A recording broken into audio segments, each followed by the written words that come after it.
It's the Morning Star Drive 117.8. You soaring up with sky, now's the time, don't delay. I'm sitting in my ride and it's time to fly. So let's realign, just listen and fill your mind. Hey guys, how is it going? And welcome to the Morning Star Drive on 117.8.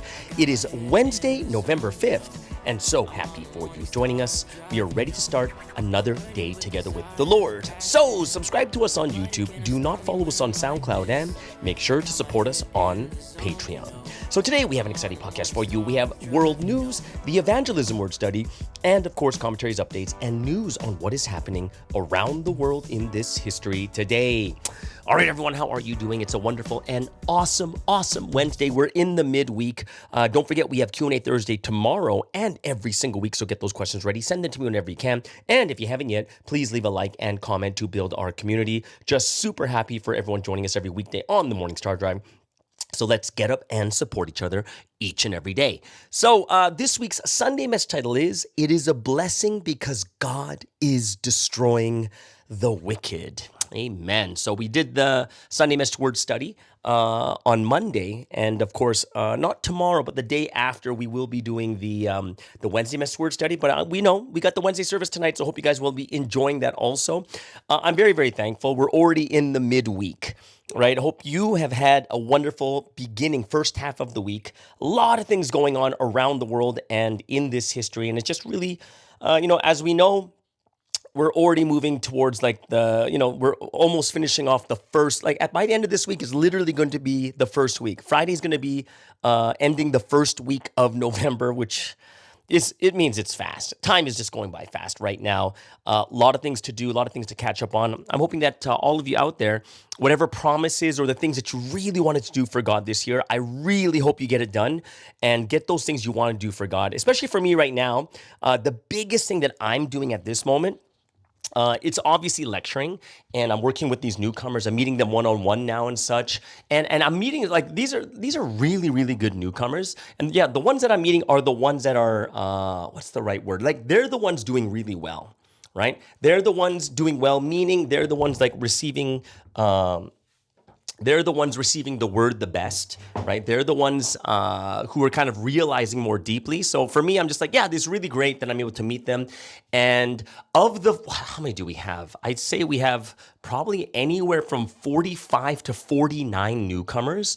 And of them so far, because these are the only ones that I've been able to personally see and teach and lecture, a lot of them are, I get people calling me, telling me that they're listening to lectures the recorded ones on Patreon, they're posting, not posting, but they're share screening those ones. So I'm listening to other people that are some are just starting, some are in the middle and such. But from what I see so far, I think most likely I would say, my hope is, of the really, really good newcomers, I think there's about three to five really good ones. One or two, I'm just not sure yet. And of the 3 to 5, I am hoping by this year, because they're doing that well, maybe two of them will be able to realize. Just from what I see, of course, I'm not going to force them to realize and stuff. I'm not going to push them to, but I think at least 2. And then when everyone finishes, I'm hoping another 2 and maybe around 4, which is about 10% of the people that are actually studying, which is quite exciting for me because I haven't had this type of feeling in a long time, right? When I haven't been lecturing that much, I haven't been able to, to do a lot with these, to do a lot with newcomers. It's more been, IMD's more of leadership and guidance and stuff like that. But it's really, for me, it's exciting to get back into that. Oh, we're getting ready to have some more newcomers do well, some more newcomers to start passing and stuff like that too. So I am super duper excited about this. So that is one thing I'm looking forward to over the next, month and 3 weeks. We're just about a little bit under 2 months, left in 2025. So I'm hoping that everything is going to go well. Question for you guys, and I put this in the polls too, is what are your thoughts for 2025? What are your thoughts for 2025? And I find this very, very interesting because I did do a poll on the YouTube channel. And so far, there's about 24, 25 people that have responded from this point right now. Good thing is, people who have had a positive year, either good year or best year, is about 70%. It's over 70%. It is 71%. So over 2/3 of the people have had a good or great year, right? 63% had a good year, 8% had the best year, right? And for a negative year, great thing is only 8% have had like a terrible year. Right, and I was actually thinking about this, like, the reason why it made me think deeply, right? Because only 8% have had a terrible year. And I thought, oh, that's kind of a good sign, right? But when I did, like, one of the questions that came to my mind is, how do we evaluate what constitutes a good year? Like, have you guys thought about that? What constitutes a good year? Is it about how much you gained?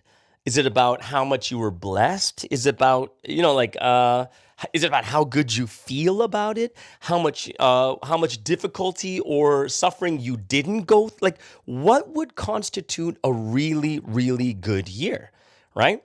And if you think about it, if we were to really solidly define what a good year is, right? I think it would change our concept of what we would write down, because a lot of times we will write things down and it's because of what happens recently. If we're having a bad time recently, we're going to think we're having a bad year. That's just the way it is, right? One of these studies they did on baseball, and they said this is what the brain is like. The brain is very, very attuned to the present. What does that mean? It basically means that however your present is how you see the whole. So what they did with baseball is they said that if you watch a baseball game is really long. It's like 3 hours. So it's a 3-hour game. And basically, what matters about the game is the ending. All the other stuff doesn't matter. Like it won't determine whether it's a good or a bad game. So imagine you have the first 8 innings boring, nothing scored, all, it's just boring game. Everyone's going to say, oh, what a bad game. But then it moves to the 9th, right? And in the 9th, there's like 3 runs scored against you. And then it's the bottom of the 9th. You only have 1 chance to win the game. Bases are loaded. And then with 2 outs left, full count. And then smack, someone hits a grand slam, wins the game off the last at bat. People will come out of that game and say it was a great game.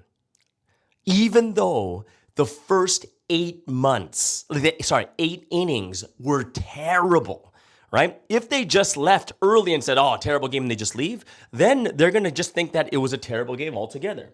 But it's always about what is the last thing that happens, is what makes people, what kind of shapes people's judgments and thoughts on someone or something, right? That's why, haven't you guys ever watched those movies where you have such a terrible person in the movie, but at the very, very end, they kind of redeem themselves by doing something amazing, right? And then we're like, oh, wow, this person really turned it around. He really was a good guy. And then you have all these favorable thoughts about that person, right? So it's kind of interesting, is like we want to get out of that recency bias, thinking about, not thinking about just the present, but looking at the whole, right? So when we think about what constitutes a good year, what does? Would you say a good year is a year where you learned a lot or learned deeply? And I would say that, yeah, I think that would be a good year. But then when you think about it, you're like, when do you learn deeply and the best? It's actually when you go through hardships and difficulties, making mistakes and this and that, right? So if a good year is learning a lot and you went through hardships to learn and you had made some mistakes too, but you learned a lot about yourself, who we are as a history, then that could actually be considered a good year too, right? It may not feel like that altogether, feel like that when you're going through it, but you'll realize later on, it's like, what actually constitutes a good year, right? Because wouldn't there be a difference of suffering, having meaningful suffering and meaningless suffering? It's a huge difference, right? It would be very different for those two things there. So for me, I was really thinking about, what would make the difference here? Right? I think we need to define and in our head say what makes a good year, right? and define it for yourself. And then really look at your year and say, did I really have a bad year? Was it really a great year, right? Just because a lot of blessings came, like, what does it mean? And I think that's something that can change the way that we view or look at how our years are. Oh, okay. Remember, guys, on Monday I talked about the World Series. I was talking to Pastor Baker, and he told me this amazing story. Okay, crazy story. Okay, so those of you guys who saw the World Series, it was nuts. Game 7 went 11 innings. I think in like the first or second inning, the Blue Jays went up 3-0. And then the Dodgers scored a run a couple of innings later, so it was 3-1. And then it was 3-2, and then 4-2. And then it went to the 8th. Was it the 7th or 8th inning? Someone hits a home run to make it 4-3. And then it was the 9th inning with one out. And this guy, his name is Miguel Rojas, hits a home run to tie the game to in the last inning so that it goes into extra innings, like an overtime thing, right? And this guy's a Dodgers infielder. His name is Miguel Rojas, okay? And guys, it's a crazy story. So I was reading this in Sports Illustrated. So this guy, Miguel Rojas, right?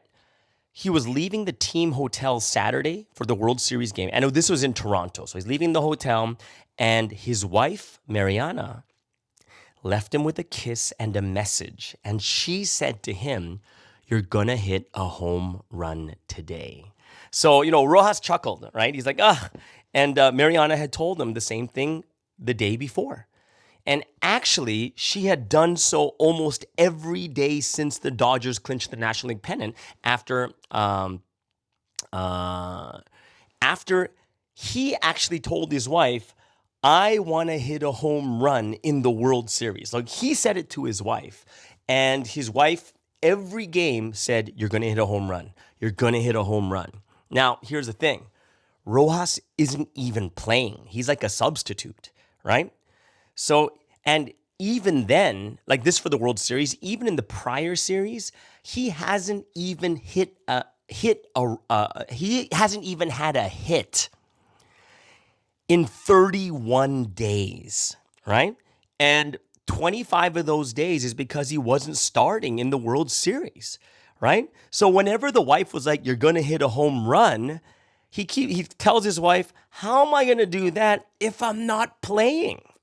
But this day, Mariana, his wife, insisted and was different, was pushing even more.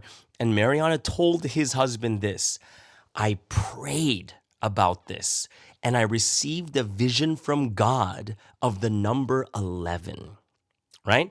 And 11 is actually Miguel's number, his uniform number he wore as a child in Venezuela. And then in 2022, he adopted 11 again with the Miami Marlins, to honor his grandfather and mother, who passed away within the same week that January. So now he's with the Dodgers. He gave his number away, right, to another player, and he was number 11, right? He was number 11 with the Dodgers, and then he gave it to another player, so his numbers changed. But the wife was like, "You're going to hit a home run." And as I was praying, I saw the number 11, right? And she said to her husband, Miguel, "I am 100% sure you're going to hit a home run in this game. You have to believe it. You have to trust in God that this is going to happen for us." And then Miguel Rojas says, "I trust you." Okay? Then what happens is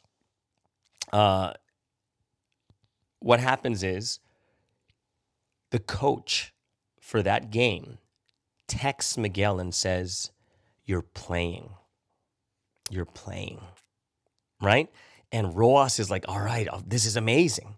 So remember, he hasn't been playing or started. He hasn't started for like 25 days. And, and the interesting thing is they asked the manager, like, "Why did you put Miguel Rojas in the game?" And he said, this is what the manager said: "I don't know. I just decided there was no way I would allow us to lose the series without using Miggy Rojas." He's been a great teammate, a glue guy for us all year. He deserves to be in there for everything he has meant to us, right? So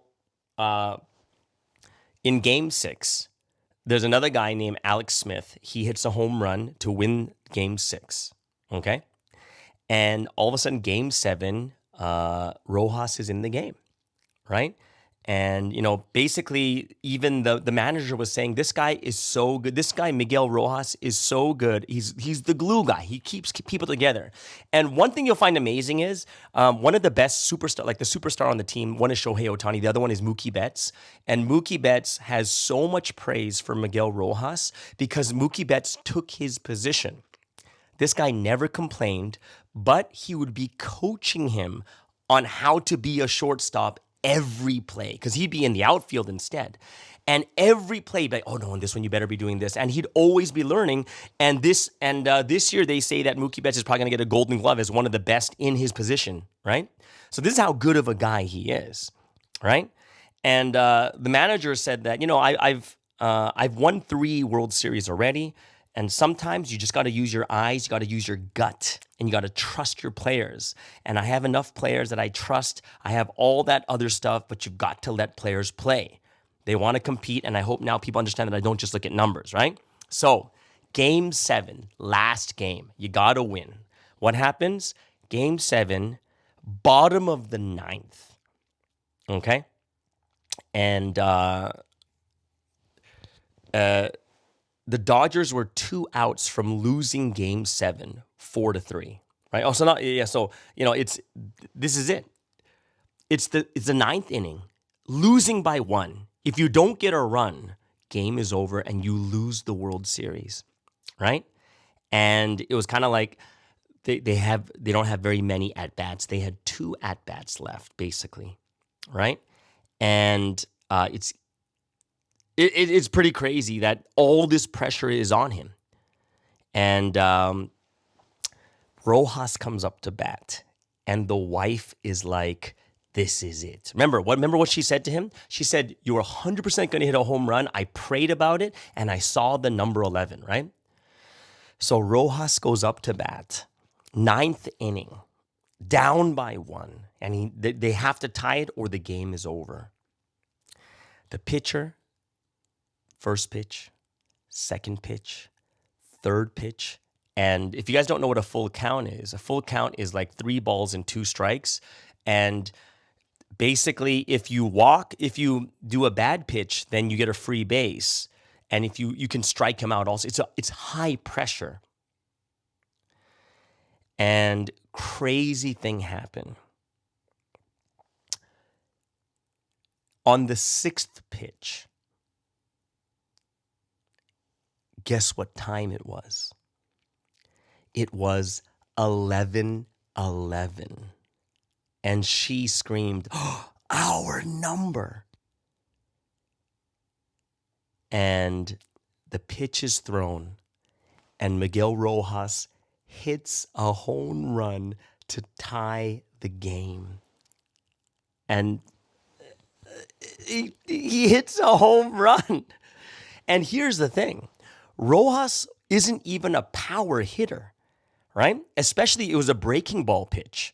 And for a right-hander, he has seen 3,695 breaking balls in his entire career, and he's only hit 3.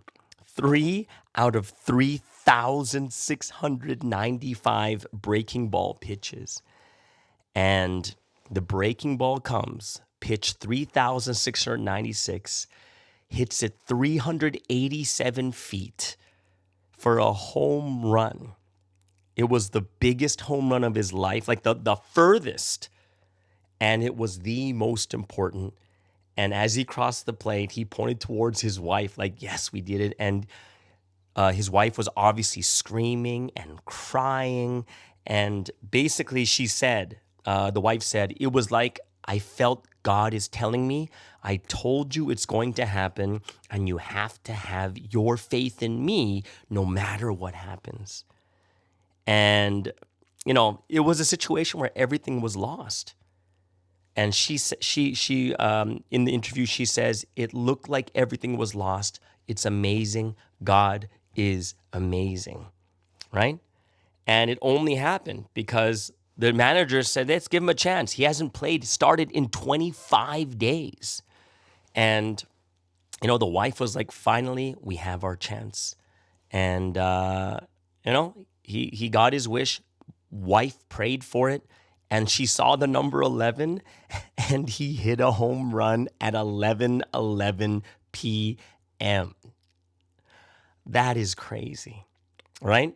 That was the tying home run, and then of course there was someone else who did the winning home run to win the game in the 11th inning, and they said that this home run by Miguel Rojas ranks among the 5 most clutch home runs in World Series Game 7 history, right? And this is going by probability, right? It was the top 5 hardest by probability, right? So when you look at this, it's like, that is incredible, right?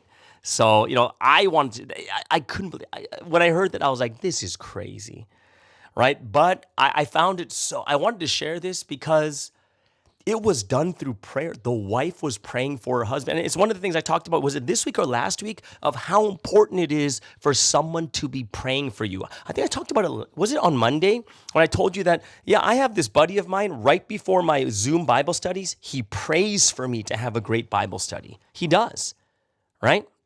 And for me, I was just like, that's so crazy how it works in this way. Right? But it's a sign, even for something so small and insignificant. Come on, guys. It's insignificant in life, really. Hitting a home run in a baseball game. Do you know what I mean? But he did it, and it was incredible. And I was just like, oh my goodness, this is like, it's amazing to hear this as a story of faith. Right? I just found it amazing, and it's something that it was really mind-blowing that this was actually written as an article in like Sports Illustrated magazine, but it was a story of faith from the wife and the husband. So kudos to Miguel Rojas, and of course, bigger kudos to his wife for praying about it, and the greatest kudos to God for allowing this to happen. I think that was quite amazing too. So yeah, that's something that I thought, I was like, oh, that's so cool. Oh yeah, and then I was watching this YouTube short about a Christian, and he's talking about what he does. Like, when he goes to a restaurant and there's, you have servers and stuff there, right? When you have servers that, he says he always talks to the waiters and waitresses about Jesus, every single one of them, right? And he says some of them are offended by it, and they don't refill his drinks. They bring him cold food. Nothing comes on time. But the interesting thing he said is this. He says, but I will leave them a good tip. And he's like, yeah. And it's kind of like, why would you do that, right? And he said, even one time, this server came out and says, and showed him the tips, like, did you do this on purpose? And then this server would admit, I didn't refill your drinks. I gave your food cold. I waited. I gave you terrible service, right? And they would ask him, why would you leave me a good tip? And he would respond. He said, because Jesus loves you. And you know what? Jesus treated people well too, those that didn't deserve it. He treated, and when you think about that, that's so true. Jesus treated people well, even though they didn't deserve it. And when you think about it, that's talking about us too. God treats us so well, and none of us deserve it. We don't. Even though he knows these people won't love him back, he treats them so well. And you can see that this is why, now you can understand more deeply why he died on the cross, even for most of the people that are not going to even accept it. And this made me think really deeply about all those times, like I myself or people would misunderstand Sunstream too, where there's so many times where people deserve to be rebuked. People deserve not to be treated well. People deserve to be judged and punished. But he treats them so well, to the point that everyone else is shocked and angry. How can you treat them like this? Right? Because everyone's expecting, like, they deserve to be judged. But Sunstein treats them that well, even the people who betray him. And it makes me think differently about the reasoning of why we treat people well or not. Because when you think about it, if it's eye for eye, tooth for tooth, that's Old Testament thinking, right? How do we treat people and why do we treat people that way? It's very interesting. How do we treat people who don't deserve it? And in the end, right? Yeah, think about it. Don't you think God's going to look at how we treat the people that didn't deserve it? And it reminds me of that verse in Matthew 5:46, where Jesus is basically saying, if you love those who love you, what reward will you get? Are not even the tax collectors doing that? Do you know what I mean? When you think about it that way, it's really interesting. Like, wow, this is what God wanted us to do, to love our enemies. That even though they don't deserve it, we still treat them well. Not because they deserve it, but because of love, showing them God's love. Like, isn't that the ultimate thing? Where someone, though they treat you terribly and you treat them really well, that there will be a chance to feel God's love. Do you know what I mean? Just that chance. Because we know that there's going to be other people that just think that we're stupid and we don't know that we're being used and manipulated or whatever it is, right? There's going to be those people who are going to think that way. But what if there's just a slight chance that through that act of love, of loving your enemy, someone can feel God's love at that moment, someone who really, truly needs it. And when I looked at this, I was like, man, that is so true, right? How much are we being too Old Testament style, The Old Testament style of, I'm only going to give them exactly what they deserve. So if they treat me bad, I'm going to treat them bad. You know what I mean? So when I heard that, I was like, wow, there really has to be a change in the way that we see and do and think about these things, right? And it really made me think twice and more deeply. And like, hey, we do need to change the way we do things. We do. So yeah, that was something that I really thought about. And I looked, I was like, yeah, that's so true. And I'm hoping it's something that we can really, really get our hearts and our minds to think about more carefully and more deeply also. All right. So there it is, guys. That is today's first segment. Hope it's a lot of things to make you think, a lot of things to look at. If you have any questions or anything else, please let me know. And if not, before we get into the evangelism word study, let's move into the first music break of the day.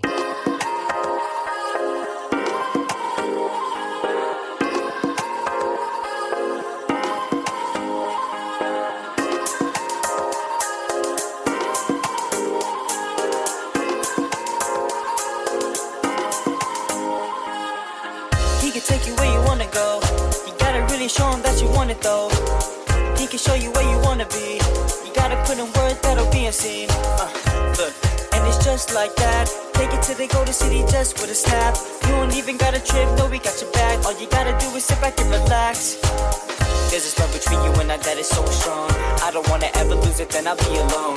But if I leave his arms, I wonder, I'll be sitting all alone just to ponder. Make up your mind and act as you should. I'ma show you we can be the greatest dude I ever stood. Living with the Lord every day is like my paradise. If you leave your worries and concerns to him, you'll be alright. Really wanna live with happiness and hope. You gotta live with the one you love the most. And don't forget that even on darkest roads, just find the Lord and grab your heart. Control your deeds. A pretty paradise right from the start. Paradise. All the night brings darkness. You're like the sun, yeah, you always shine so bright. And I can't wait to see you, cause you are my only paradise. Together we're the greatest. Just like the moon and the stars, we light the night. And I can't wait to see you, cause you are my only paradise. The weather's fine, the temperature's cool. 7 on earth, cause I'm with you. Ain't nothing better when we live forever. When we make us to be one true love. Birds of a feather flock together. And it's just like that. Give you my love, cause I don't hold back. Call me your love, cause I know you got stacks. This love is real, cause we got it like that. Sandy walks on the beach, summertime. Feel the heat, that's a love paradise. Holding hands, cool breeze, cloud nine. Make heaven together with you and I. Sandy walks on the beach, summertime. Feel the heat, that's a love paradise. Holding hands, cool breeze, cloud nine. Make heaven together with you and I. Hey. You wanna live with happiness and hope. You gotta live with the one you love the most. And don't forget that even on darkest roads, just find the Lord and grab your heart. Control your deeds. A pretty paradise right from the start. Paradise. All the night brings darkness. You're like the sun, yeah, you always shine so bright. And I can't wait to see you, cause you are my only paradise. Together we're the greatest, just like the moon and the stars, we light the night. And I can't wait to see you, cause you are my only paradise. He can take you where you wanna go. He can take you where you wanna go. He can take you where you wanna go. He can take you where you wanna go. He can show you what you wanna know. He can show you what you wanna know. I have realized I'm not alone, because living with you is like my paradise. All the night brings darkness. You're like the sun, yeah, you always shine so bright. And I can't wait to see you, cause you are my only paradise. Together we're the greatest, just like the moon and the stars, we light the night. And I can't wait to see you, cause you are my only paradise. All the night brings darkness. You're like the sun, yeah, you always shine so bright. And I can't wait to see you, cause you are my only paradise. Together we're the greatest, just like the moon and the stars, we light the night. And I can't wait to see you, cause you are my only paradise.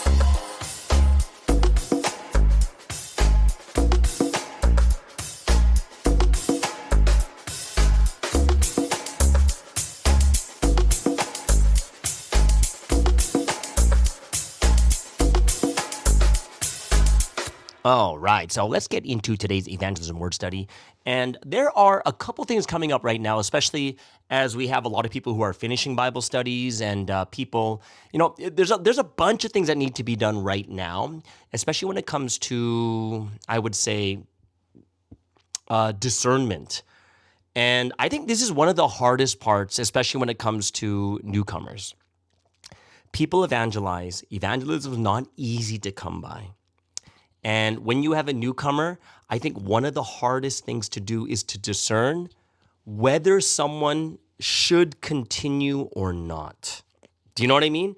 And especially with all the effort and energy and prayer you've put into someone, one of the hardest things is to kind of like stop someone, And of course, I'm not going to say that, just cut them off completely, never talk to them again. It's more of, some people are not ready, so you have to find, you kind of have to wait or put them, it's like kind of like bread. They have to be in the oven a little bit longer in order for them to be able to, they have to be there a little bit longer in order for them to kind of get themselves more. They got to bake a little bit more in the oven before they're ready. Do you know what I mean? So when I was looking at that, I was like, oh man, that's got to be a hard thing. Because right now, I'm in a good position myself because I'm not a manager. I'm not an evangelist. I'm a lecturer. I'm just lecturing, right? That's what I'm doing, right? So, but for the evangelist to manage, oh man, I find that such a difficult thing. And some people just not ready yet. And one of the hardest parts is going to be the discernment of, should we continue or should we stop? Or should we go another direction? Like, I know some people, because their newcomers not ready, they'll start doing Sunday messages and other Bible studies like that instead. Do you know what I mean? But when I was looking at this, I was like, oh, that's so interesting, because that's, now that we're going to be finishing intermediate lessons soon, getting into advanced. And before that time, people really need to discern their newcomers well. Like, they really need to do it. And it's not something that should be taken lightly, right? It has to be done. And it's not something where you could just say, oh, let's just try it. No, we have to think very carefully. These are people's lives that we're dealing with, right? When people are, you don't want people to be scarred. You don't want people to have trauma. You don't want people to be like realizing too early they're not ready for it, right? And that's something where I saw that was a big thing that has to be done at this time. Another thing that I was looking at too is, especially doing it online, one of the interesting parts is most of the newcomers, almost all, right? I would say 95% of the newcomers that are learning right now, so are like they have people who invited them who are physically with them, able to manage them. Okay, physically. They're there right next to each other. So when you look at that, guys, you're thinking like, oh, okay, then you'll have a better chance of looking at their reaction. You can help them, manage them, take care of them. You could do a bunch of different things because you're physically there with them, right? And you can meet them the next day, talk to them. You could talk to them if they have misunderstandings or whatever it is, or questions, okay? So that I understand. But the thing that we're looking at now is like you're looking at the small 5 to 10% of these newcomers, like maybe 2 or 3, maybe 4. They're evangelized online and they're in a country or a city with no one around them.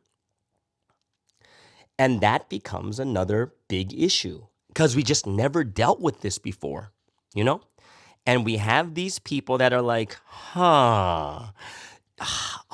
is this really,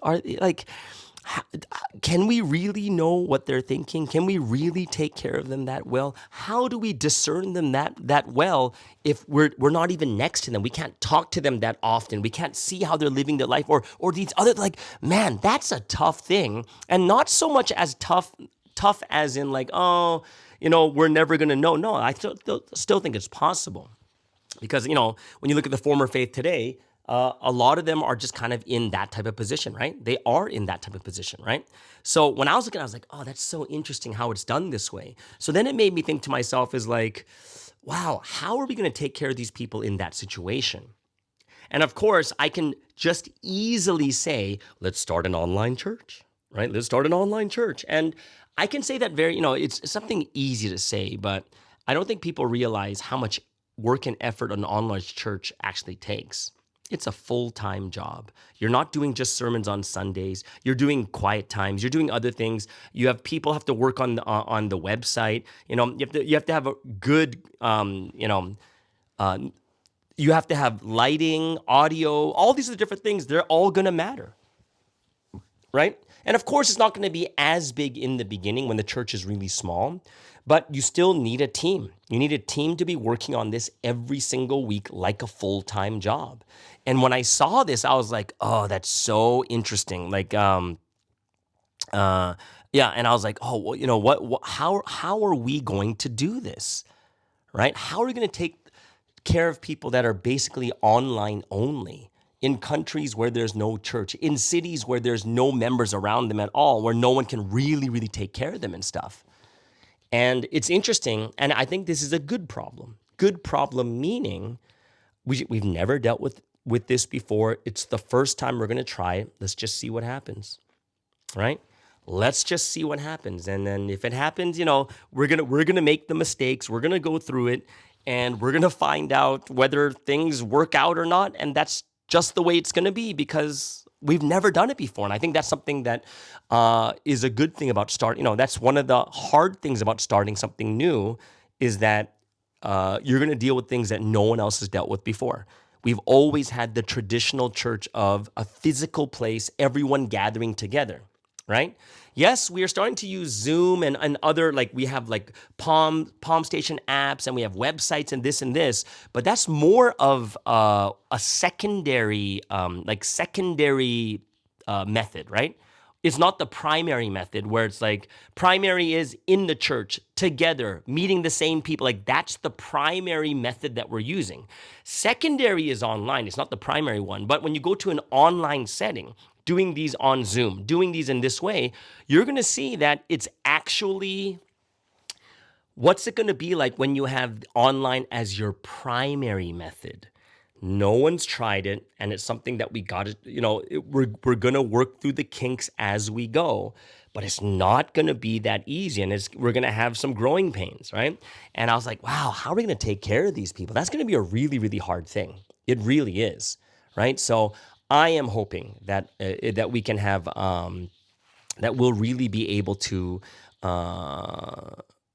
find more people that have a passion for these types of things and that will really be able to do things so that we can make great history happen in this way, So I'm very, very interested, and I'm thinking about, wow, how are we going to do this? And we need to pray about it. We need to work on it, take action on it, and we're going to see how, what we do now in this pioneering stage of like primary online evangelism. We're basically the pioneers for the future where others will learn from it, which is kind of interesting because I already got a call the other day from another country asking me how to do Zoom Bible studies for a group of people this large, a large group of people all online. What's the best way to do it and such, right? So that is something that I looked at as like, oh, yeah, even like the Zoom Bible studies, when I was talking to people in Korea, Zoom Bible studies is very new. Like having that as a primary method, like what we're doing right now. Of course, there's Zoom Bible studies where someone is, we evangelize someone in the church, and then of course they'll come to the church to do Bible studies, and some days we'll do it on Zoom, right? But we're doing Zoom Bible study as a primary one. Like that's where everything is. When you guys look at when you come to the Zoom Bible studies that I'm doing right now, like the first 7 people that come into the room, we have Indonesia, Taiwan, Japan, Korea, Canada, Mexico,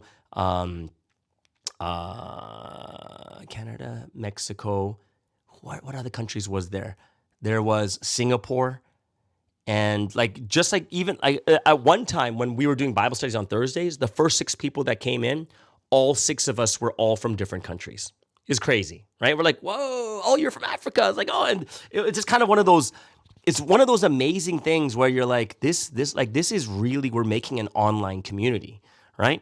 However, this is the first time. We really, really don't know how to do it. And we're just working on it one step at a time. And we're not even sure how good we're going to be at it. But we're just praying and hoping that everything's going to work out to, however God wants it to work out, right? So, I think this is going to be another test subject. Just like this podcast is the first podcast in Providence, right? It's the first podcast. It's going to be studied. It is. And one thing that's even crazier, guys, like I told you before, is there is only about 1,000 English-speaking members in the world, like from English-speaking countries in the world. Think about that.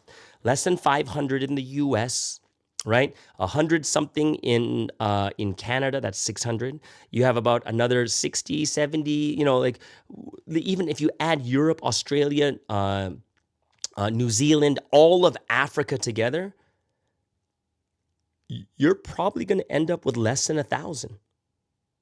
And the one thing interesting is, because this is the first and only, not only, I think there's other podcasts, I'm not sure how long they've gone for, but the one thing that we'll recognize is that if you just have 100 people, then you have more than 10% of the English-speaking world in Providence.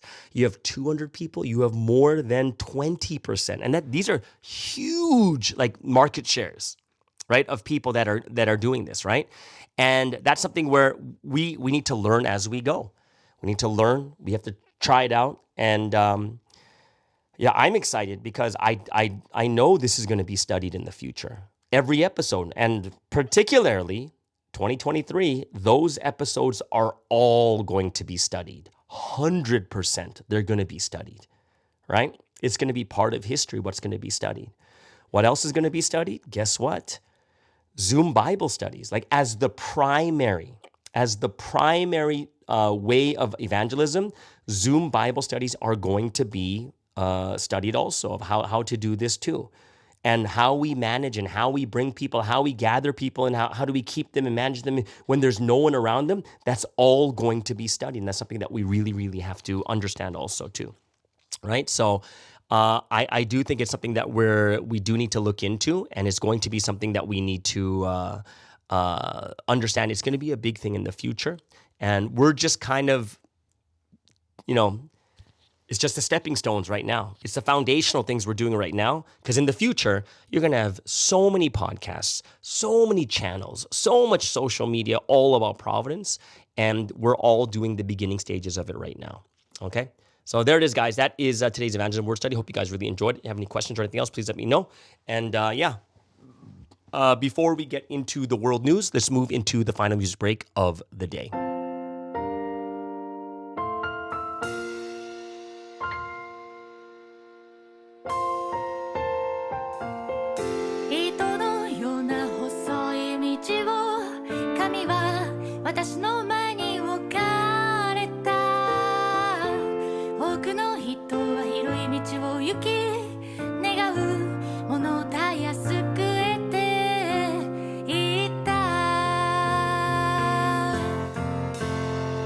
を行かせてもっと良い道を探すようにされた私が歩むこの道は新しい歴史の道だった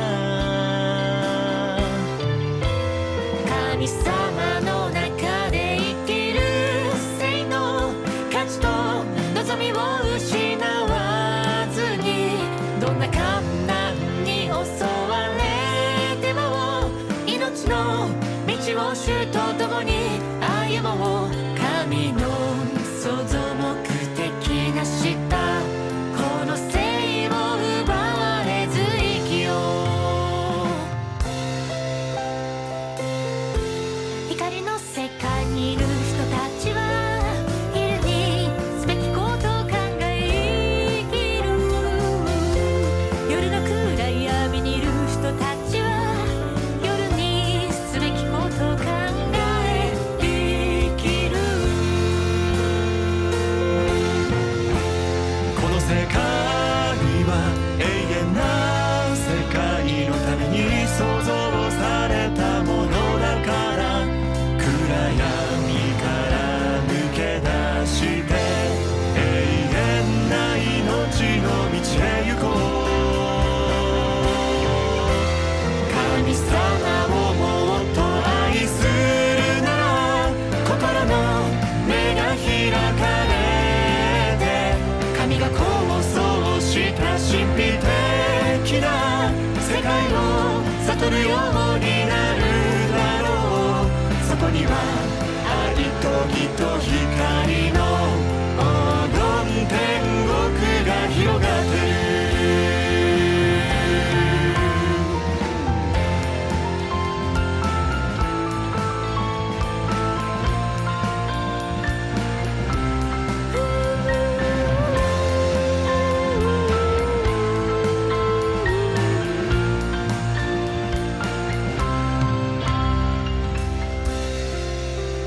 神様の中で生きる生の価値と望みを失わずにどんな困難に襲われても命の道を主と共に歩もう神の創造目的なしたこの生を奪われず生きよう神様をもっと愛するなら心の目が開かれて神が構想した神秘的な世界を悟るようになるだろうそこには愛と義と光の黄金天国が広がってる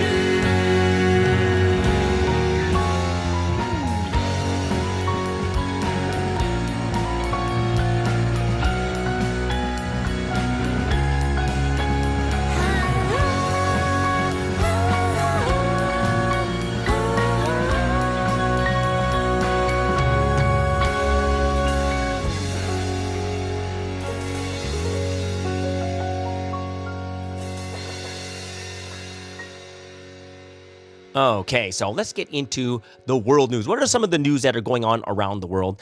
And we're going to start off with kind of a sad thing. We're going to go to Afghanistan, and so far we see that there are at least 20 that have died from a magnitude 6.3 earthquake in Afghanistan, right? And one thing you guys need to know is depending on the infrastructure and how rich or poor a country is, even smaller earthquakes are going to affect them much more than other places that are more advanced, right?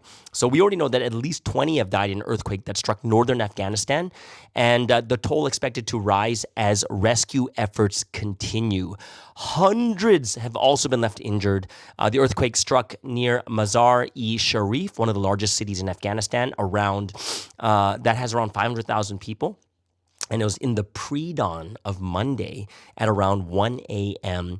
and 6.3 magnitude of a depth of 28 kilometers, according to the U.S. Geological Survey, and was marked at an orange alert level, which indicates significant casualties are likely, right? So when, the the Taliban government, the health ministry said that more than 20 people have been killed and more than 320 have been injured. And let me just I'm going to do this, I'm going to just refresh this to see if there have been any more changes, right? If the numbers have gone up or not. Give me 1 second here. I'm just going to check if there has been any updates. 1 second. Yeah, I don't see anything right now. Yeah, so actually, let's go to Afghanistan one more time. Yeah, I haven't seen any major updates from this right now. Yeah, about the earthquake in Afghanistan. So for now, we're still looking at around 20 people that are confirmed dead, 320 people that are injured. And I'm sure these numbers are going to continuously go up more and more.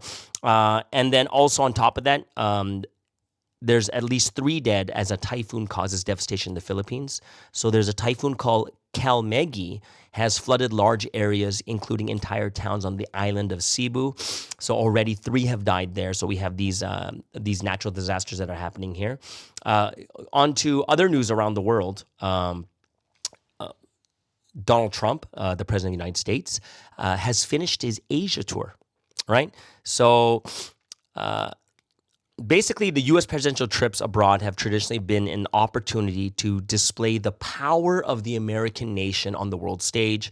So Donald Trump had a 5-day swing through Eastern Asia. On the other hand, has been a display of the power of Trump, but also at times of the power's limitations. So Trump's stop in Malaysia, Japan, and South Korea over the course of the first 4 days were an exercise in pleasing a sometimes mercurial American president. And it was an acknowledgement that Trump, with the flick of a pen, could impose tariffs and other measures that have the potential to devastate the economies of export-dependent nations. So he actually sat down with Xi Jinping, the Chinese leader, on Thursday. And but it was something a little bit different. It was a meeting of equals on the global stage where the stakes for both nations, for their economies, for their international prestige, for the welfare of their people were enormous. And with China, Trump may flick his pen, but such actions come with consequences. They come with the cost. So for the first 4 days, Trump's most recent foray into global diplomacy was smooth sailing. Each stop was punctuated by a blend of traditional trade negotiations, deals made under the shadow of Trump's reciprocal tariffs, and personal accommodations that at times burdened on, it kind of burdens these countries. So in Malaysia, Trump secured access to critical minerals and made progress towards finalizing trade agreements with Southeast Asian nations. He also presided over a treaty that should ease border tensions between Thailand and Cambodia. So that was a really, really big one there. In Japan, Trump's Marine One flew past the Tokyo Tower that lit red, white, and blue with newly elected Prime Minister Sanai Takaichi detailed a $550 billion Japanese investments in the U.S. and offered the American president a gift of 250 cherry trees for America's 250th birthday and a golf club and bag that belonged to Shinzo Abe, the assassinated former prime minister who bonded with Trump in his first term, right? And she's actually the Prime Minister of Japan was also the latest foreign leader to nominate Trump for his much-desired Nobel Peace Prize. Okay? Now, South Korea welcomed Trump with artillery firings, a 21-gun salute, military band that played Hail to the Chief and YMCA. Okay? And the president of Korea, Lee Jae-myung, held an honor ceremony for Trump during which he gave the American leader his nation's highest medal and a replica of an ancient Korean dynastic crown. Now, lunch with the president of Korea featured a peacemaker's dessert of gold-encrusted brownies. Later that day, the Koreans served Trump vineyard wine at an intimate dinner at Trump's honor, with 6 world leaders attending the Asia-Pacific Economic Summit. Okay? And then, so Trump arrived in Korea seeking some type of tribute. I guess this is the wrong wording, but it's the form of $200 billion in cash payments, $20 billion a year from South Korea to the U.S. to be invested at the direction of Trump's government. And agreement on the terms of those payments helped ensure that the tariff rate on South Korean exports to the U.S. would drop from 25 to 15%. Okay, but the main event was China meeting with Xi Jinping, right? And, they're both world powers of the two largest economies in the world, right? So, there wasn't any pomp, pageantry, anything else like this. No military bands, no honor guards, nothing else like this, right? It was a mutual affection. And the two leaders and their top aides sat across a long white negotiating table in a nondescript military building just off the runway of Busan's International Airport. And it was basically, they considered it a very, very high stakes, right? And they said it was a very tense atmosphere and very different from all the other countries he met because, all the other countries he met were not superpowers, right? And very, very interesting because the tariffs is the big thing that's going on right now. And after the meeting, Trump was more upbeat, and he described it as an amazing meeting, right? And he said on a scale of 1 to 10, it was a 12. So very, very good mood. So what happened was the U.S. lowered its tariffs while China eased access to critical minerals and pledged to resume importing U.S. agricultural products and increase purchases of U.S. oil and gas, right? Even though it wasn't like a super breakthrough, it was basically acknowledgement by both sides that the existing situation was unsustainable, right? So that's quite interesting to see that happen. That's a really, really big event that's happening. And I would say one other thing that Trump is doing, and I talked about this before, is how there is religious persecution of Christians in Nigeria. Trump is actually telling the military to prepare for action against Islamist militants in Nigeria, right? That's interesting. Accusing the government of failing to protect Christians. So Trump didn't say which killings he was referring to, but claims of a genocide against Nigeria's Christians have been circulating in recent weeks and months in some right-wing U.S. circles. So groups monitoring violence say there is no evidence to suggest that Christians are being killed more than Muslims in Nigeria, which is roughly evenly divided between followers of the two religions. But Trump is gearing up, right? The army to go to Nigeria, which is quite interesting, especially if there's a lot of Christian, like they said in the reports, in Christian reports, in the Christian news, is that the half of the Christians killed around the world are in Nigeria, which is quite interesting, right? And Trump said, if we attack, it will be fast, vicious, and sweet, just like the terrorist thugs attack our cherished Christians.